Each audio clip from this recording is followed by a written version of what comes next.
Welcome to the Business Interview. I'm Tom Burgess-Watson.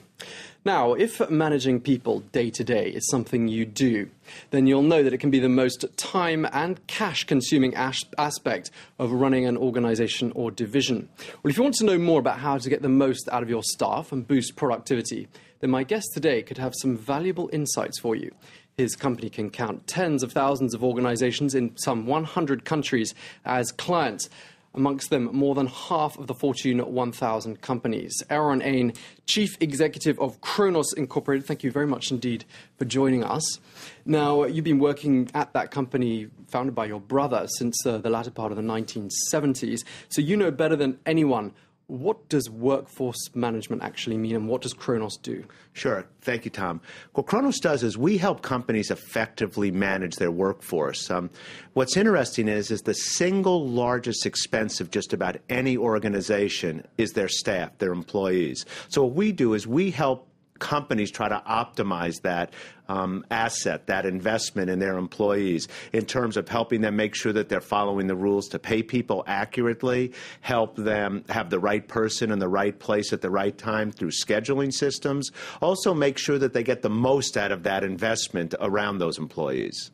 So what typically happens? A client approaches you and says, we're having problems in these particular areas, or they've heard about you on the grapevine.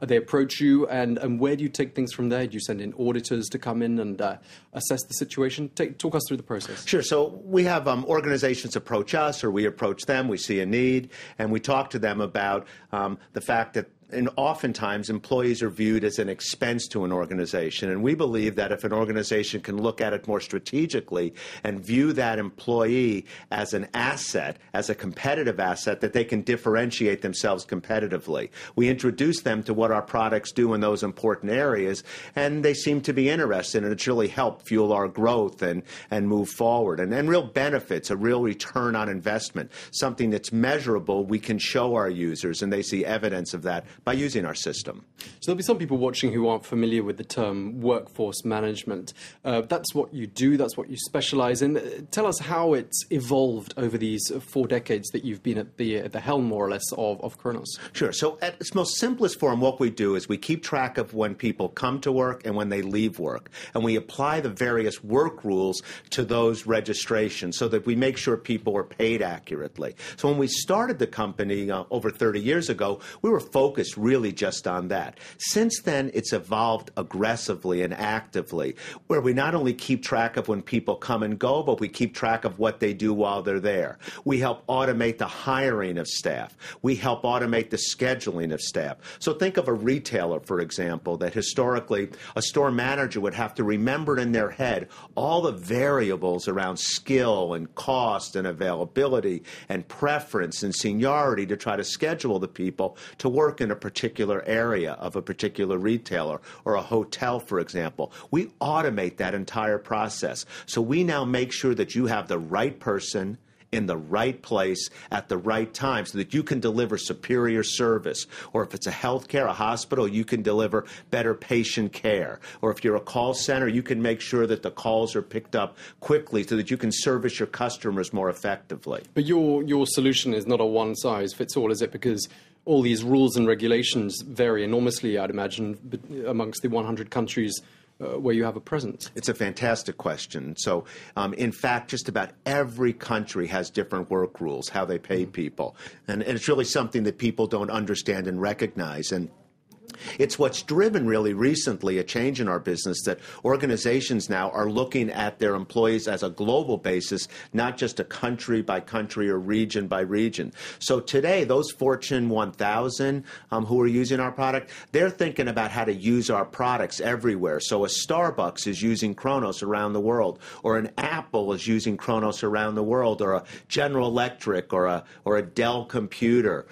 Those type of organizations are saying, how do we effectively manage that asset on a global basis, taking into account that those rules are different in every country? Yeah, well, that must be a minefield in terms of organization, because here in France, for example, labor laws are uniquely different from, let's say, labour laws just across the Channel in the United Kingdom? Yeah, it's an excellent point, Tom. And so, in fact, the more difficult or more challenging the labor rules are, the more it plays to our benefit, because if we can automate that and make sure that those complex rules are applied fairly and accurately across all employees, that's a benefit to the company, that's a benefit to the employees, and it's what we do successfully here. And another dimension, you have to remember what seems like a difficult set of rules in one country, say in France, might be normal in another place. And so what seems complicated in one place might seem very simple in another. So every country has its own set of rules in that way. And do you have any role in lobbying governments to say, look, this is how things are done just across the border from you? That seems to make a lot more sense.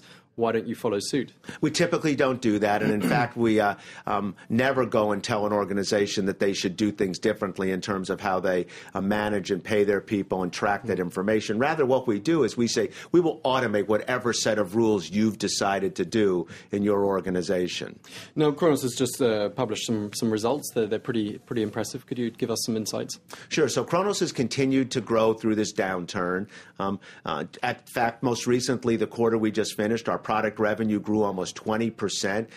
Year on year, quarter on quarter, very exciting in an industry where the industry analysts, the industry experts say it's only growing 5 or 6%. What's most exciting for us is that our global business, defined as our business outside of North America, grew almost 50% during that same period. That means here in Europe, that means in Asia, that means in Latin America. So we're seeing a real acceleration of our growth, in fact, faster outside of North America than we are in North America. Does that mean that during a time of economic crisis and downturn, people look much more carefully at how they do things, and they come to people like you and say, look, we've got to do things differently? Yes, I think that absolutely is what's happened. You know, companies reduce staff.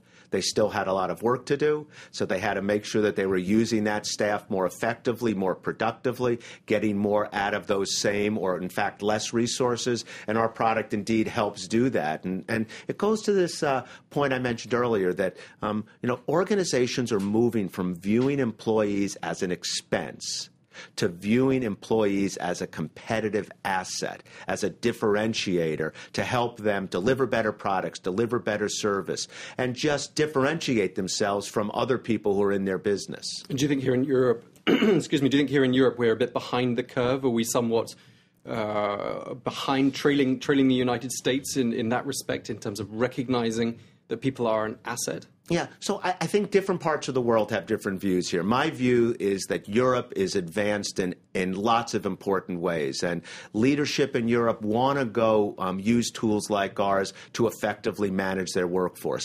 Whether it's a little bit ahead or a little bit behind the U.S., when we go talk to companies and organizations and executives, whether it's in Europe or in Asia or in the U.S., they understand the benefit of what we deliver, and they're interested in what we're offering, and it's why we're growing so quickly outside of the U.S. We wouldn't be growing so quickly if there wasn't deep interest, and in fact, people are deciding to implement what we offer. Now, you've just come from across the Atlantic and you're heading back fairly soon.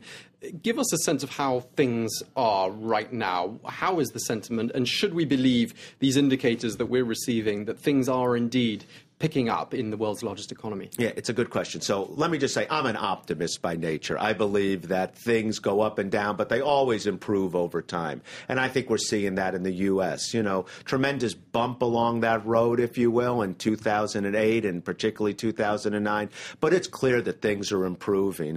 It'd be surprising to tell people things like the manufacturing industry in the U.S., automotive industry is growing significantly now. Jobs are coming back into the U.S. from other parts of the world. It's a real area where investment is taking place in an active and exciting way. You can read about the auto industry in the U.S. adding tens of thousands of workers over the past year alone, in the life sciences, pharmaceutical and medical device industry, in the energy industry, in all sorts of ways, utilities. These are areas that are growing and expanding in the U.S. and helping pull the U.S. out of this high unemployment and slower growth than we would have liked. Because, of course, it's all eyes on the U.S. right now, in particular the economy. We're just a few months away from those elections in November.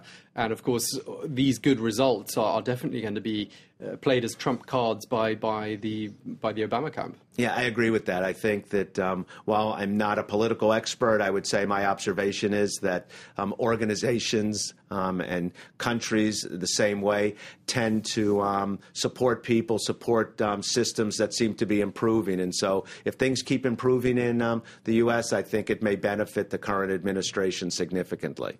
All right, so it's good to hear that things are indeed picking up there across the Atlantic. Well, I'm afraid that's where we're going to have to leave it for this business interview. Aron J, Chief Executive of Kronos Incorporated, thank you very much indeed for talking to us. And thanks to you for watching. Do stay tuned. We've got more news coming up shortly here on France 24.